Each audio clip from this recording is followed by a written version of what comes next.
great honour because Richard is a great bloke, a really good friend. He's kind, caring. Thank you. And quite simply, the best guy you're ever likely to meet. And what's more, what did you put in? It's got rubbish handwriting. So, anyway, we met Rich at a school quiz night. Well, apparently 10 years ago this week. They're coming now, and it went a bit like this. Rich was still at the bar with a bunch of local farmers, and because we got a weird mix of parents at our local school. You've got the locals who are a bit like that, and then you've got the ones who kind of bought themselves into the area, so the two don't really mix. So Mitch was stood at the bar, and I could see these locals quizzically looking up at him. Rich was, not Mitch. Richard was stood at the bar, and you could see him all a bit like this. Now I hadn't worked it out, but Linda and I, my wife Linda here, discussed it, and I said, "Who's the big guy with the permatan at the bar?" And she said, "I don't know, he looks like a digger driver." I said, "It can't be. He wouldn't have a tan this time of the year, and anyway, his jacket's too expensive." She said, "Well, he's certainly no skier." And I said, "Well, we'll find out." "Oh, Christ, he's coming over. Stand up." "Oh, bugger, we are already."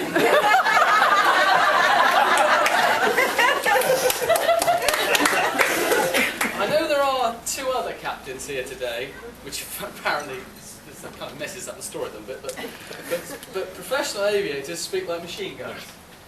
They short, sharp blasts of sound, and when we met him that evening, he said, "Which Gurney?" and offered this ham-sized fist. Now, we didn't know what his surname was for weeks. But they do actually sound, and it doesn't quite apply so much with, as I say, with the gentleman I've met today, but they do sound a little bit like sophisticated Bill and Ben. I don't really what you can And so if you can imagine, you've got this kind of Richard way of talking.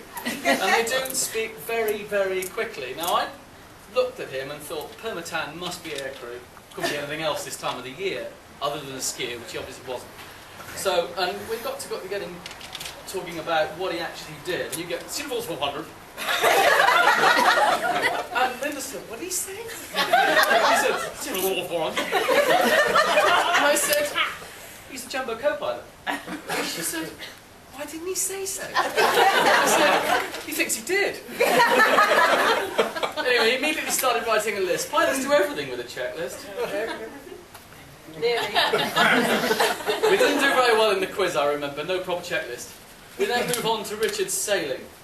Confusion reigned between his aviation and seafaring activities when our illustrious groom joined the ranks of the nautical set.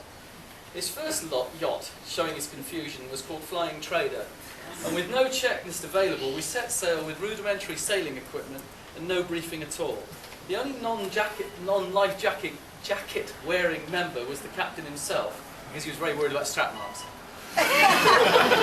During a few trips, he had us circling, this is honestly true, circling while waiting for Poole Bridge to open. And worse, while he was running the vessel aground, I had to stand on a box to advise him of our position. He also considered declaring on the radio a fuel emergency when he discovered the empty jerry can. He did seem to be getting better at sailing though, but I did get the opportunity, which was a real treat, to fly with him. Pre-9/11, I flew with Richard to the USA, and I was really very excited. I'll be honest, I really was excited. It was tremendous. At this point, he'd been given his command, his first command. This means that only in his professional life he's top dog. He was moved to the 777, which is still a very big aircraft, but unlike the 747-400, the flight crew are not sat in the upstairs bedroom. I've always been interested in aircraft, and the rare opportunity to fly on the flight deck was amazing. At the time, all the expected things happened, and a few real surprises. Your first impression as you board the aircraft is the aroma of coffee. And for me, the rather strangely shaped, well-padded captain's seat. They sit on the softest seats on the aircraft. Strangely shaped, well-padded captain. But the seat's even stranger because the seat actually, just to elaborate slightly, has a strange slot between the legs. Now, don't go there. And we all know that the aircraft, as we know with global warming and everything else, consume vast quantities of fuel. but have you ever considered the captain's vast consumption of Dundee cake and coffee? I was hoping when we went, you know, you have this fond imagination, there's all these Liz Hurley lookalikes running around and looking after our illustrious leader, and I was a bit disappointed, to be honest with you. We had many Barbara Windsor types, and the odd Dale Winton, who kept popping in and out and plying our magnificent leader with copious amounts of Dundee cake and black coffee. You know, all right, Rich, one coffee. And this went on for hours. And Rich, just come on, And now, I've got a delicate constitution and couldn't believe the quantities this guy could put away. However, about, I don't know how many months later, we had the opportunity to fly Rich again with my son, who'd been unwell, to Canada. And this time, Rich had a massive selection of fruit on his lap. Now, I've never heard a captain moan about discomfort, but this might explain their soft chairs. No, it fell flat, so if the joke well, at this stage, the best man will normally show a couple of photos of the groom. I have an excellent photo of him lying naked on a rug in front of the fire, dribbling with a bar of chocolate down his chin.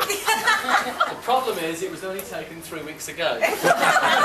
So, if you look on www.richardthebuff.com, you can see this. Thankfully, it won't be there.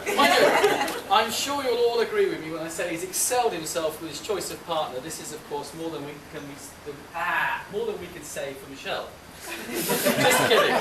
He's a lovely bloke, and she deserves a good husband. And Rich, you should thank God you got to her before she found one.